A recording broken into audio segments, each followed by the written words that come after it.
Just to indicate that the frolic the minister was referring to is not the chairperson of the committee. And I wish to invite Honourable Maynier to the podium. Speaker, President Jacob Zuma told us during the State of the Nation address on 14 February 2013 that government was waging war against corruption. But just minutes before, he had welcomed special and distinguished guests, which included none other than Atul Gupta, who was sitting of all places in the presidential box. The president did not hesitate to flaunt his close relationship with the Guptas right here under our noses in Parliament. That neatly illustrates, as the President likes to say, where the problem comes. Because the root cause of the problem, which led to Guptagate, is President Jacob Zuma. He is responsible for creating the culture of undue influence referred to in the investigation report. And that is why the President should be here today to account to Parliament rather than hiding away from us in the Union buildings. When the Jet Airways Airbus landed at Air Force Base Waterkloof on the 30th of April 2013, it triggered a massive political fallout. Years of frustration with President Zuma's sugar daddies, including the Sheikhs, the Reddys, and the Guptas who make up Zuma Inc., exploded. Something snapped inside the ruling party, and even Gwede, Don't Upset Ministers Mantashe, was moved to issue a public statement condemning Guptagate. With the situation spinning out of control, the Honourable Jeff Radebe, the Damage Control Officer-in-Chief, was brought in to contain the political fallout. It came as no surprise, therefore, that the investigation effectively exonerated President Zuma and members of his cabinet. The minister was at pains to point out that ministers were not involved in this matter.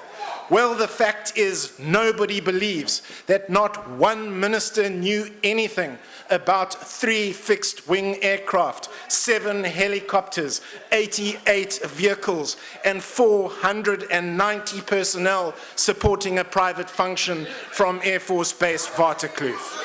The minister then went on to make an extraordinary statement that ministers were not required to issue any instructions, and indeed did not issue any instructions.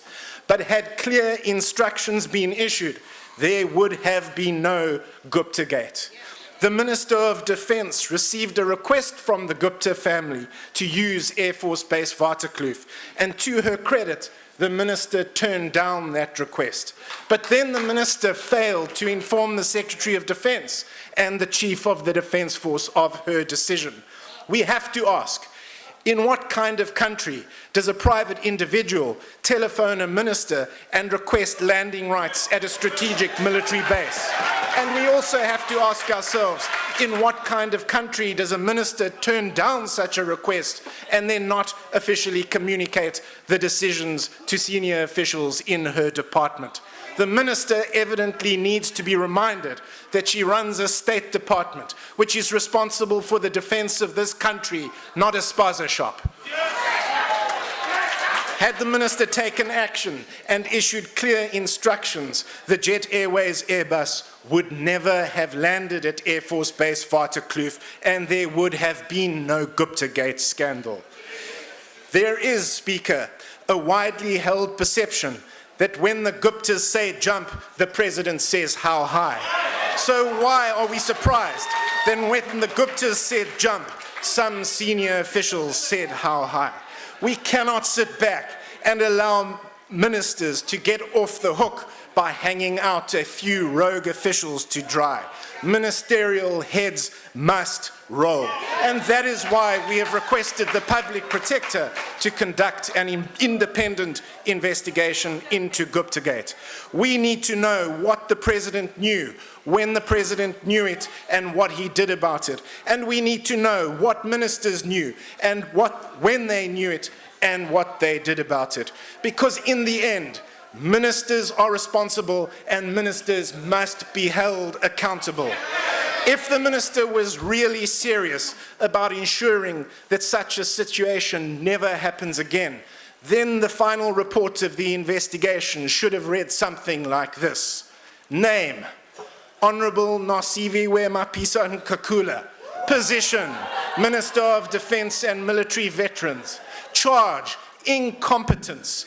Finding, the minister was negligent in not communicating her decision to deny a request from the Gupta family to use Air Force Base Waterkloof. Recommendation, fire. But in the end, if we really want to ensure that something like this never happens again, then we have to come together in our thousands. We have to come together in our tens of thousands. We have to come together in our millions. And we have to together fire President Jacob Zuma on Election Day in 2014. I thank you.